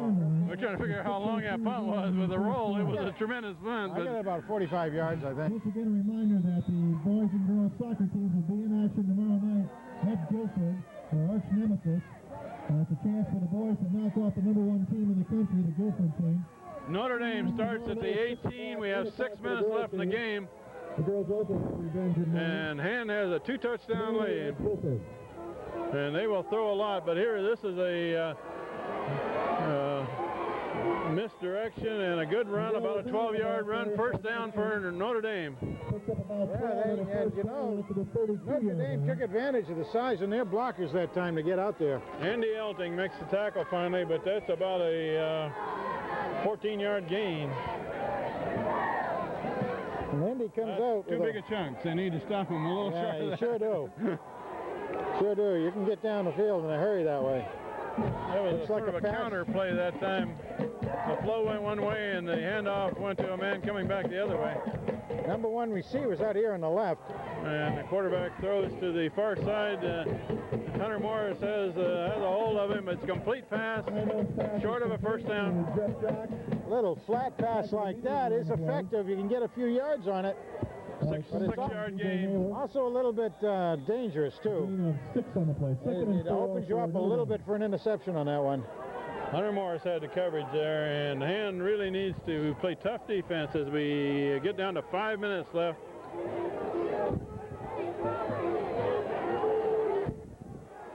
Quarterback is going to throw a lot now. He's looking to throw and sacked in the backfield. Colin Johnson missed him, but Craig Taylor didn't. Well, Colin Johnson really flushed him out of there. He's the one that caused the flush. Nice job. Sean Manley was in there, and Kingsley was close. A little bit like when you're out there bird hunting, Ken. You know about bird hunting. You got to get the dog in the backfield there to kind of flush him out of the bushes and then bring him down with your big gun. 3rd and 7. Probably another pass play here. Quarterback looking to throw to the right, and now he's going to throw short to the sideline, stays inbound, right near a first down. We'll see where they mark that. Yeah, you know, I really thought he had caught it past the first down marker, but... Where are they going to mark that? Pass the line known to Emerald was complete. I think they're going to measure it before they spot it. Close to a first down. Yeah, that's what the coach over there in the sidelines for Notre Dame is trying to lobby over there, is that he actually passed the first down and came back. Well, he didn't have control of it, is what the referees are saying. Charlie Gebauer and Chip Frey on the sideline chains tonight. And they're going to stretch those out a little bit more. It's hard to stretch a chain link, but it's going to be short of a first down. 4th and inches. At the 43-yard line. Chip Frey's used to moving wire around as an electrician, and he should be able to stretch that a little bit more. 4th and very short for Notre Dame. Time for another QB sneak. If Hand could stop this play, they could pretty well seal this game. But if they don't, Notre Dame is still going. Quarterback sneak, and he doesn't get much. He doesn't need much, but he didn't get much either. No, I don't. Well, it's all going to be in the spot, and he didn't need, like you say, but a foot. Well, where they spotted that, I think they gave him a little forward progress. First down, Notre Dame at the 42. We're inside of 4 minutes now. Didn't get that first down by much, but they don't have to get it by much. They just have to get it. The clock is rolling, but they need a few stops here. Here they go into the air. You watch this. See a passing display here in the last 4 minutes. Complete pass. Hunter Morris makes a tackle. Looks like about a yard short of a first. Very close to a first down. Near midfield. Very interesting. We've seen a series of all these recent passes all going to that right side with two receivers out there. But their number one go-to guy is about here on the left side. You watch it do that now. Here it comes. Second down and short. And incomplete, bounced off of the shoulder pads of the receiver. Brian DeConcilius on the coverage. Yeah, he had almost a chance to take it away from him, but knock it down anyway. Good job. 3rd and short for Notre Dame.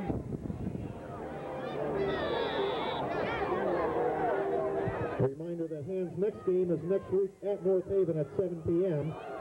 We would appreciate all your support. So come on out to North Haven next Friday night at 7 p.m.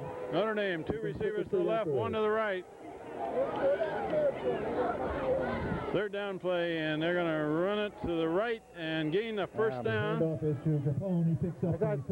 I had a feeling that I was going to call that myself. Get the first down first. Don't wait for the 4th down to do that. Get it first. You know they're showing passing. That was just to spread the spread hand out. It's a hurry-up offense here. The ball's at the 47. Quarterback looking to throw, and complete pass to the near side. Tackled out of bounds by Dan Brand. Ball is down at the 35. That's another first down, it looks like. And the clock stops. We're at 3 minutes left.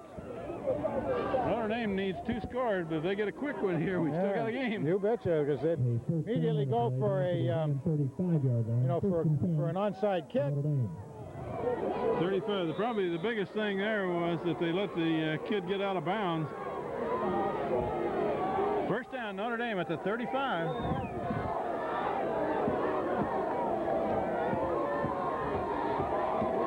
And they will pass about every play. Kishwala. Nice.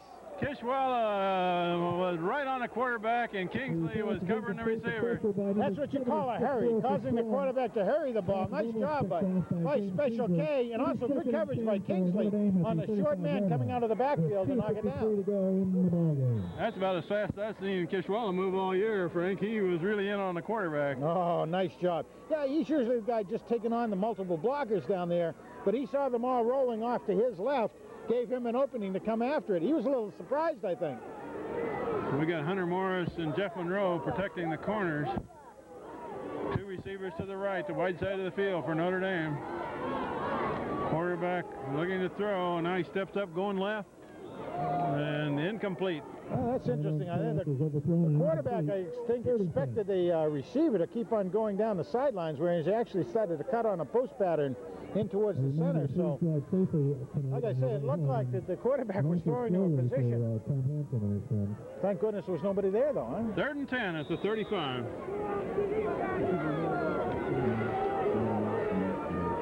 And we will see another pass play here. Oh, 2 receivers each side. Each side. You're going to strain it. Quarterback slips a little bit. Now, oh man, wide open on the far side, and thrown out of bounds by T.J. Naylor. First down, however. Boy, hand almost got to the quarterback again, but that second man coming out like that has been wide open most of the time tonight. So they pick up 3rd and 10. Notre Dame still going. Down to 24. We've got 2:40 on the clock. And the clock isn't running very fast on incomplete passes and complete ones that go out of bounds. I know. You know, this is daylight saving time reverse weekend, but we're not supposed to turn the clock back yet, are we? There's a timeout by Notre Dame. Is that their first one in the second half, Frank? Do you remember? I don't remember. No hand has had one. And I think that's their first one. But Notre Dame takes timeout with 2:40 left. A first down. The ball is at the 24. Again, when they're putting 4 people out in the pattern, Hand just hasn't had the practice or the experience of how to cover those people. The partial score in the 3rd quarter, Cheshire 14, Amity 3. They're actually asking Hand to cover some of those going out there with linebackers, and linebackers aren't just used to taking on a receiver, particularly speedy types. Here we go. The last 2:40 of this game, and it's still a ball game here because Notre Dame has moved the ball right down the field.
for Madison Public Television and Daniel Hand High School Tiger football.